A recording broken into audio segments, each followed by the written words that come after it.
Hello,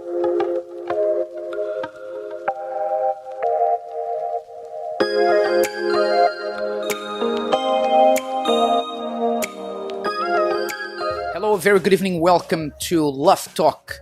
I'm here with Elena as usual. Hi, hello everybody. Are you ready? We're going to start today with a question that we have here. Usually we start with the main part of the program. Today we're going to start with a question because I think it's a really interesting one. It says, hello Bishop and Elena. I work abroad and recently found out my husband cheated on me. Can you please tell me if I should forgive him or not? Well, the answer to this question is always yes. 100 times yes. You should forgive him 100 times if you have to. But when we say this, it doesn't mean you should take him back or you should accept to stay in that marriage. Forgiveness means when someone hurts you, whether you stay close to that person or not, you choose to let that feeling go out of your heart because it damages you, it hurts you. So if your question is if you should forgive him for what he has done, then the answer is always yes, even if he does it 1,000 times.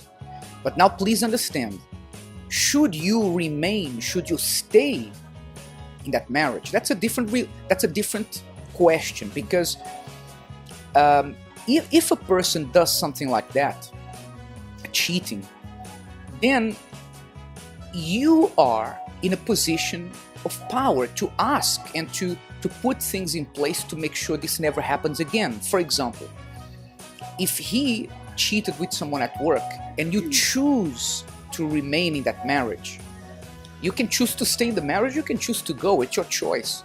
If he's done that repeatedly, then it's a sign that probably you shouldn't stay there. But if you decide to stay in the marriage, then you have to demand certain things to make sure this doesn't happen again. If he cheated with someone at work, you can demand you need to leave this job because the woman you cheated on me with is there. Or if he cheated with a neighbor, you can even ask, look, I'm sorry, you have to move, because that same temptation will be there. So this is different to forgiveness. I don't know if I explained it properly, Elena. Yeah, surely you should always forgive no matter what happens to you, because it's about you having that inner peace. And then you have the choice, like my husband just said, you either stay with a person or you don't. And if you decide to stay, I think it's important to say that you should sit down while you decide what's going to happen. You should sit down with your partner and tell him the rules. These are the rules. And if you want, leave it or take it. It's here. This is how I can see myself moving forward with you. But if we don't do this, if we don't, abide by these rules, I can't see this happen. But let's say that you agree to go ahead and stay with the person, then you should never look back. Something that people do sometimes, they say, oh, but I forgave and I decided to fight for my relationship. We are together, we are working on it. But every time you have a disagreement, you bring back the past. That also is not acceptable. You either decide to stay and move forward and not look back, or you move on with your life, and that's it. You see, there is a balance here. We can say that forgiveness has nothing to do with staying in a marriage or not. You can choose not to stay in a marriage and forgive the person, because forgiveness has to do with your salvation, right? So, but I understand your question was if you should forgive him and still stay with him. Then the answer is that depends on you. Only you can make that choice. I cannot tell you yes or no, but you have to see. If this is an isolated incident, it has never happened before, then perhaps you can say yes. Maybe we can rebuild the trust, rebuild the relationship, and see what happens. But you need to put things in place to make sure that this will not happen again. And if he's not willing to do that, if he says, oh, I'm not going to quit my job because the person I cheated with works there, then you're going to say to him, look, I'm sorry, so I don't want to work in this marriage because that problem is going to happen again. The temptation is there. So remember, you are in a position of power to demand certain changes if something like that happens. So if your question is, should you forgive? You should always forgive inside here, regardless of what happens in the marriage. But should you stay in the marriage? That's a very different point, okay? And only you can make that decision. Let's now listen to a song. We'll come back to talk about today's topic, reaping without planting first.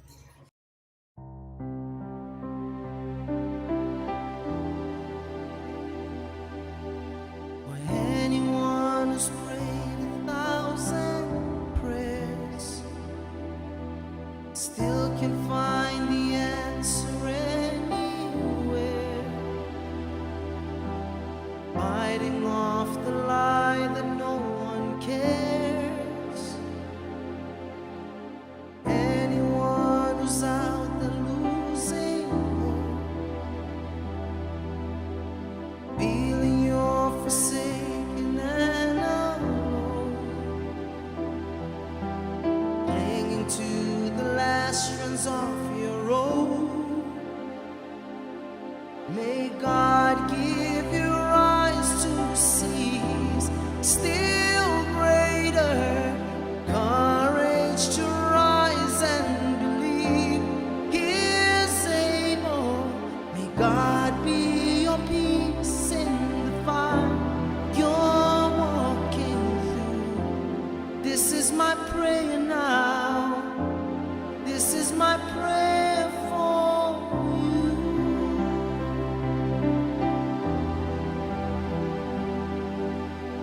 All those with tired and weary souls, but still have faith to ask for miracles, choosing to believe is in control. May God give you eyes to see He's still greater courage to rise and believe He is able. May God be your peace in the fight you're walking through. This is my prayer now. This is my prayer. May God give you eyes to see He's still greater courage to rise and believe He is able.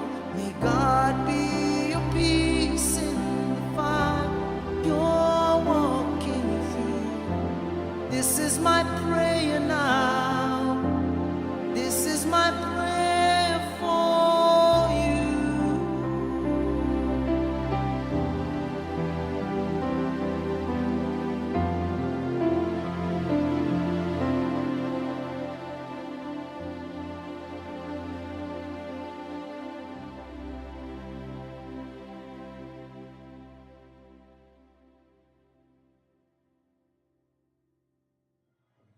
I hope you enjoyed that beautiful new song.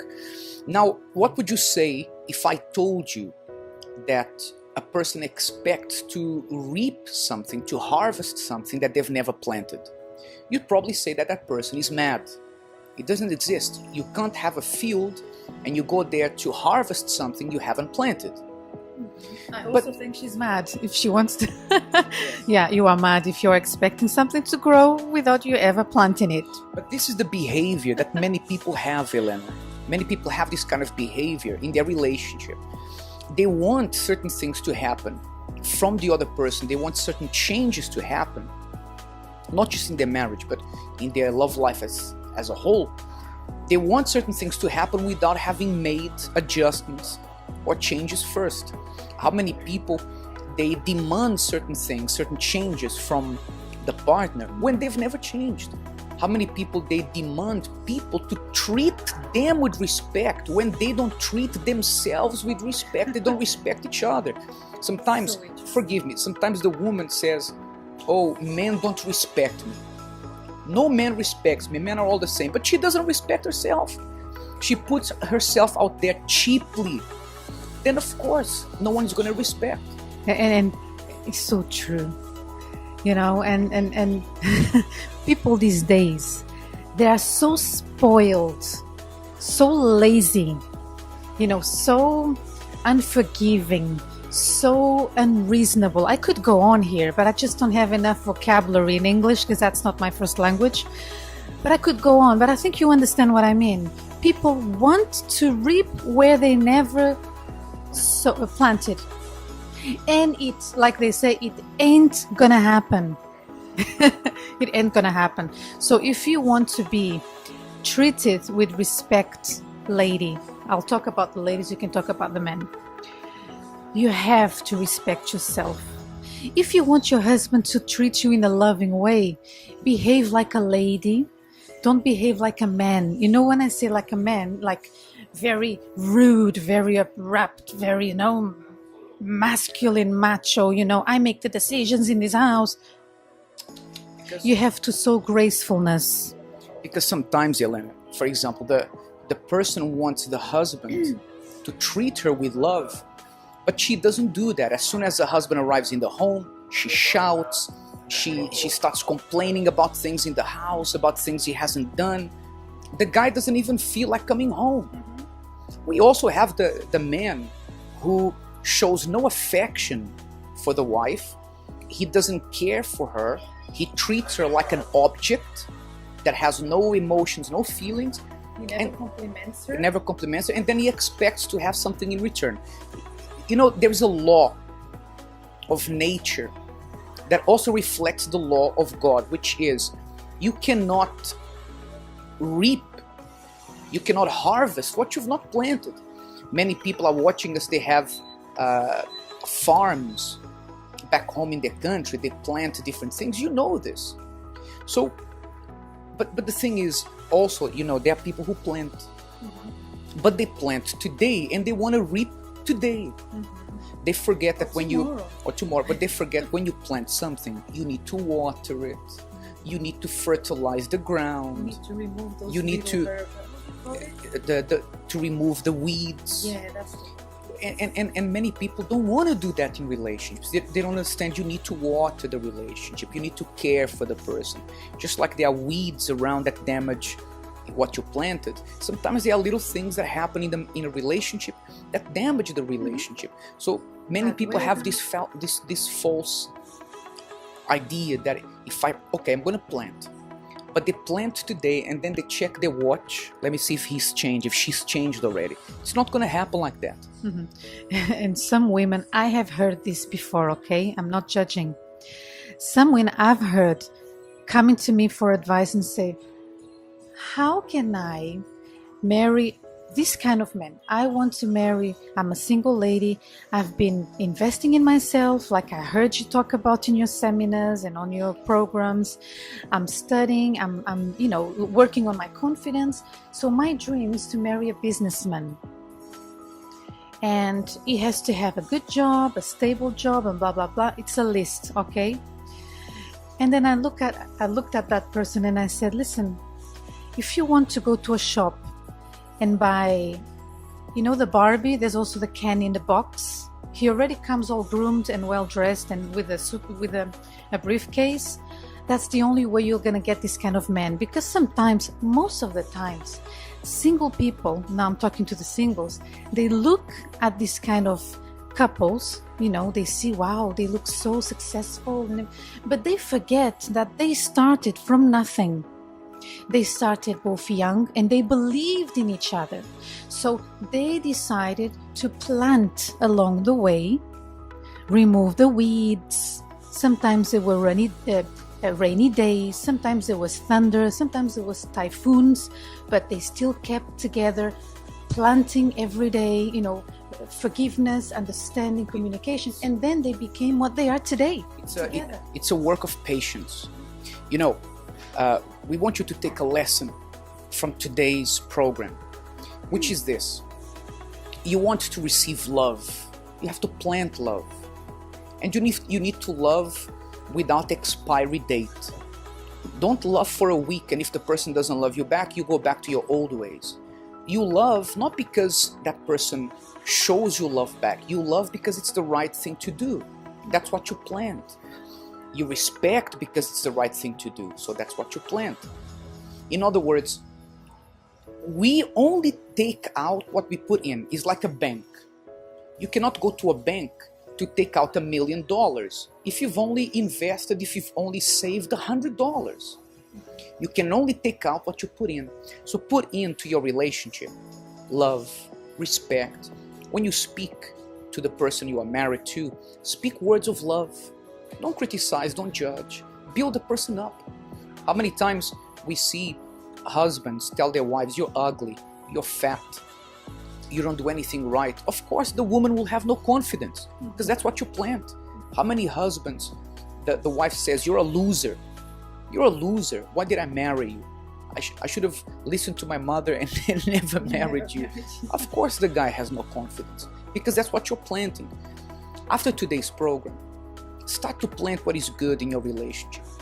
Oh, Bishop, I'm single. I have no one to plant anything with. Start planting within yourself. Good values. Like we said, if you don't want people to treat you with no respect, respect yourself. Respect your body. Don't put your body out there for everyone to see. Don't give yourself away cheaply. Look after yourself. When something is valuable, you don't just find it in any corner, right? So if the person plants this, certainly there will be a change. True, it's so interesting what you're saying because people might be thinking, but how, as a single, how can I respect I respect myself, but it's small things. You mentioned the way you dress says a lot about you. If you wear very little, then it means you are very desperate or for attention. I'm sorry, but this is the truth. And they will get attention, but they'll get the wrong attention. Exactly. So that's one. Another one that makes you not be respected is when you flirt. You flirt, all the time with anyone that looks at you. These are small things that will not help you.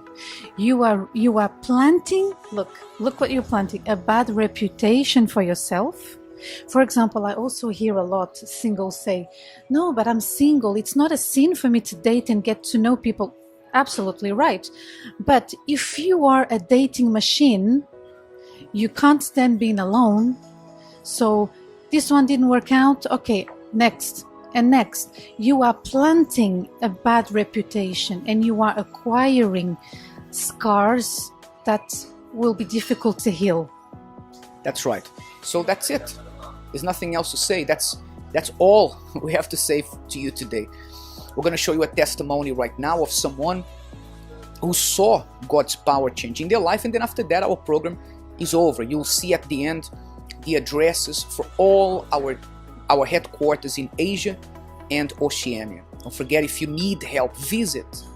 Don't wait for your life to be completely broken. Visit one of our help centers because you will see your life changing. Don't forget also to send us your question because we'll be answering them here every week on this program. Enjoy after our Love Talk program. Miracles can happen. Until next time, bye-bye.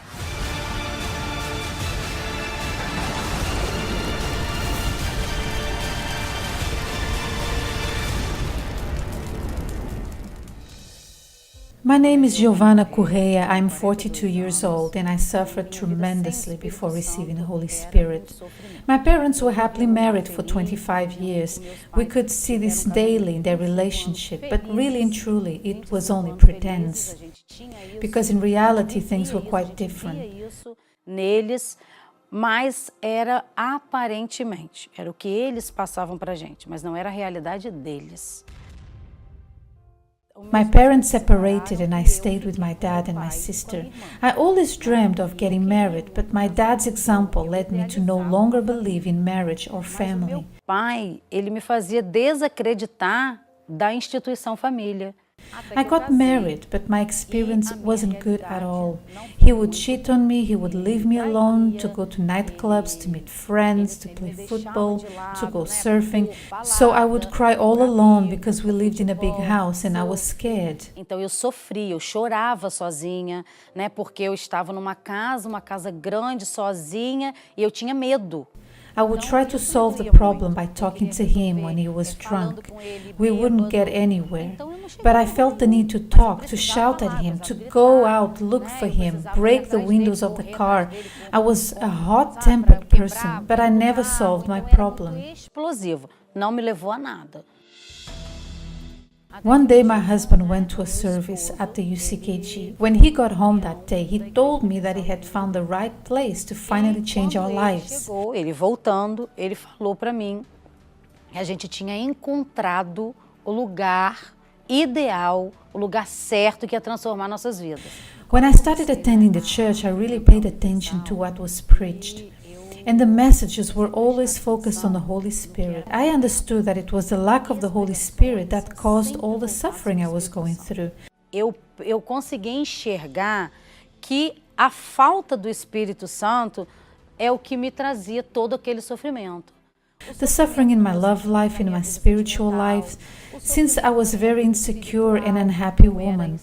I was materialistic, selfish, arrogant. I thought I was better than other people. Egoísta, eu era prepotente, eu me achava melhor que outras pessoas. It was made clear to me that the Holy Spirit would never live in me if I continue being that way. I had to first sacrifice my life so the Holy Spirit would come upon me. Because if I wouldn't sacrifice my pride, my life, my arrogance, if I wouldn't sacrifice all these things, I wouldn't receive the Holy Spirit. Minha vida, o meu orgulho, a minha prepotência, a minha soberba, eu era soberba. Então, se eu não sacrificasse isso, eu não teria o Espírito Santo. The Holy Spirit entered my life and transformed me. Today I no longer remember the Giovanna that I used to be before. People can't believe that I was this kind of person before. The day I received the Holy Spirit, I left the church completely transformed. E transformada mesmo. Naquele dia eu fui transformada. Through the Holy Spirit, I learned how to transform my marriage. But what about the other areas of my life? Ser transformado. Mas e as outras áreas da minha vida? My financial life wasn't the way I learned from the altar that I should have. I was faithful to God, and I had that right. I noticed that it was on the altar, through the campaign of Israel, that we would change our life. É o começo. É ali no altar que nós vamos transformar nossa vida.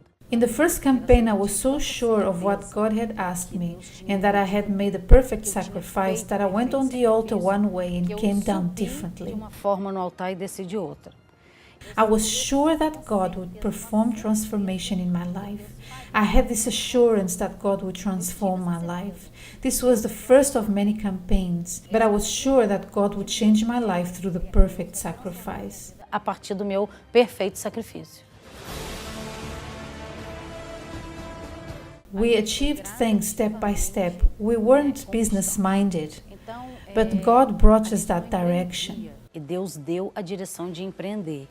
The property business gave us a large margin, and from then on we started growing our business. Farta, né? Ele nos deu uma margem farta e daí em diante a gente começou a crescer. Today we have an apartment by the seaside in Espírito Santo. We have a very good beach house in São João da Barra city.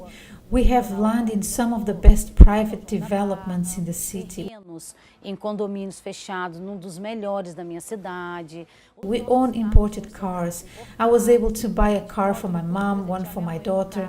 This is because of steps we took with God's direction. São passos e que a gente foi dando e que debaixo da direção de Deus. I can say that my home is a piece of heaven. My husband loves to come home at the end of the day. He values me as a woman and our children also. I couldn't have children, but now I have two. And now we live exactly as God intended us to. Vive exatamente o que Deus determina que a gente viva. We have the best. Surely all my success comes from the direction that the Holy Spirit gives me. I wouldn't be or have anything if it wasn't for the Holy Spirit. He is the one who guides me, who awakens me, who gives me this foundation. I couldn't live without Him. É Ele quem me acorda, é Ele que me desperta, é Ele, é o Espírito Santo que me dá essa direção, que me dá essa base, esse parâmetro. Sem Ele eu não viveria.